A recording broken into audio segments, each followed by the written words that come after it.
Nama saya Namarlianti, di sini saya berada di rumah kediaman Profesor Dr. Aladin Koto MA. Beliau ialah salah satu guru besar di salah satu Universitas Riau yang ada di Riau ini. Nah, bagaimana sih Prof kita mengendalikan emosi kita saat terjadi musibah, dan kita ketahui saat ini masyarakat di Jawa Barat sana sedang mengalami musibah yang sangat besar, yaitu gempa bumi ya Prof ya. Ya, jadi baik. Pertama tentu kita menyampaikan rasa duka, ya, ikut berduka atas musibah yang menimpa saudara-saudara kita di Cianjur, Jawa Barat dan sekitarnya, yang cukup banyak juga jumlah korban yang meninggal. Nah, musibah itu artinya adalah cobaan. Diartikan dari segi bahasanya sesuatu yang menimpa seseorang, menimpa suatu negeri, ya. Musibah itu tidak akan terjadi kalau tanpa seizin Allah. Jadi apapun yang ada di dunia ini tidak akan pernah ada, tidak akan pernah terjadi kalau belum izin dari Allah. Bahkan sehelai daun kering yang dari pohon pun tidak akan jatuh ke bumi tanpa izin Allah. Memang ada fenomena alam, faktor gerak alam, ya. Ada lempengan-lempengan bumi segala macam itu, pergeseran bumi, dan itu tuh akan terjadi karena bumi ini sebenarnya suatu makhluk yang dinamis, ya. Dia bergerak terus. Tetapi setiap bergerak itu tidak mendatangkan musibah. Ada gerakannya yang justru memberikan manfaat. Tapi ketika dia menjadi musibah, tentu gerakan yang impactnya, pengaruhnya kepada manusia dan menimbulkan bencana. Nah, tidak semua pergerakan bumi itu tadi akan mendatangkan musibah kalau dia tidak izin dari Allah. Nah, kenapa? Atau apa syarat-syaratnya musibah itu bisa menimpa suatu kaum yang membawa bencana? Dalam Al-Quran dikatakan bahwa sebenarnya kerusakan di bumi dan di langit itu, di darat dan di laut itu karena ulah manusia. Ulah manusia itu. Dalam ayat lain dikatakan bahwa Allah tidak akan tidak menghancurkan satu kaum, suatu negeri, kecuali kalau penduduknya sudah zalim. Nah, zalim itu apa? Salah satunya zalim, gitu ya, Prof? Ya, zalim itu lawan daripada adil. Adil itu apa? Adil itu adalah memberikan hak kepada si pemilik hak. Jadi begini, dalam berbisnis, dalam berdagang misalnya, orang membeli, kita berdagang beras misalnya. Orang membeli beras itu 1 kilo.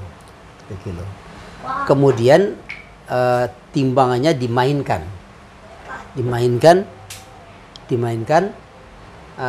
sehingga kurang dari 1 kilo. Berarti hak orang nggak dikasih. Benar. Ketika kita ngasih orang, itu sudah termasuk perbuatan zalim.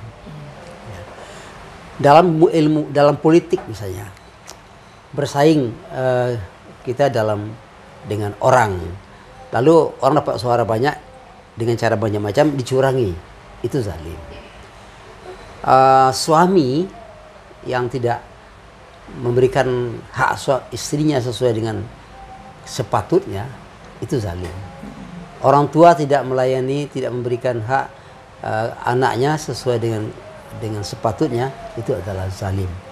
Nah, pengusaha-pengusaha yang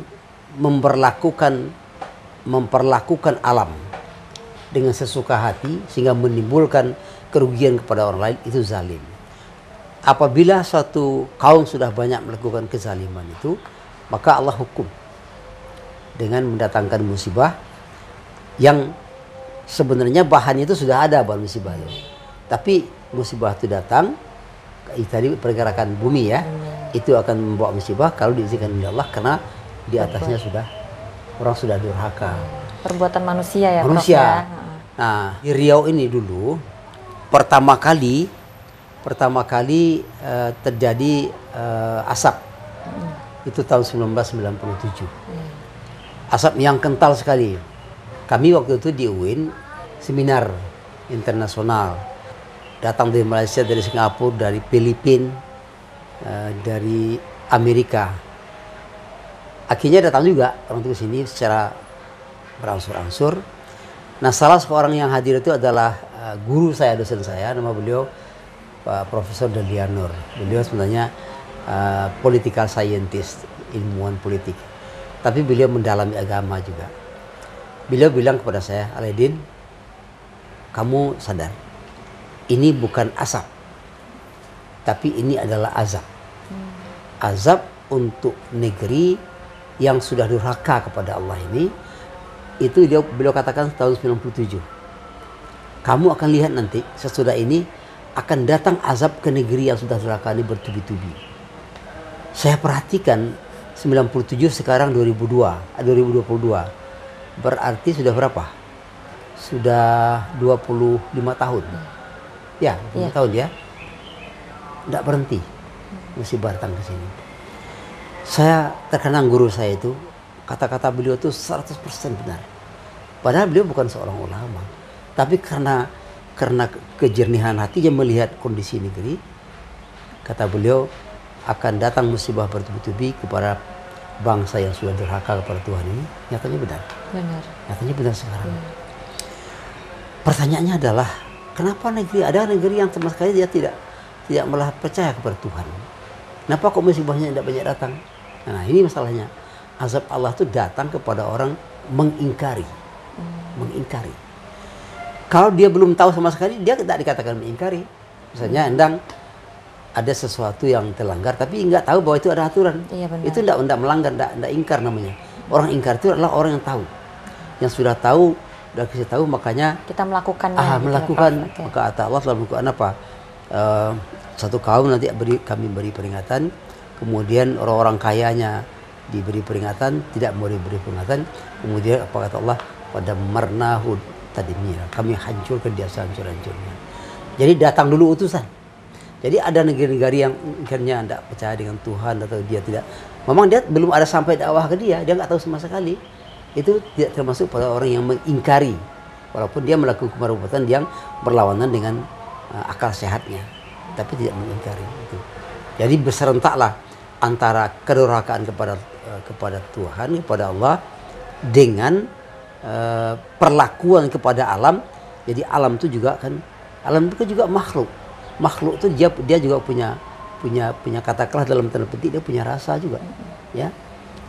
Kalau negeri kita ini, kalau dilihat negeri kita ini, alam kita ini sudah marah sebenarnya, sudah letih, jadi dibongkar terus menerus, tapi perbaikannya tidak nampak. Nah, bagaimana sikap kita menerima musibah? Ketika datang musibah itu kepada kita kena, walaupun kita tidak termasuk orang yang durhaka, tapi dalam Al-Quran dikatakan, takutlah kamu kepada Allah yang kamu bisa diberi azab yang kamu sendiri tidak melakukannya. Jadi orang baik pun kan kena kalau dia berada di tengah-tengah orang yang berada di lingkungan orang-orang yang tidak baik tadi ya Prof ya. Kalau kita datang musibah, maka kita harus lari mendekat kepada Allah. Kenapa? Yang kuasa menghentikan musibah itu.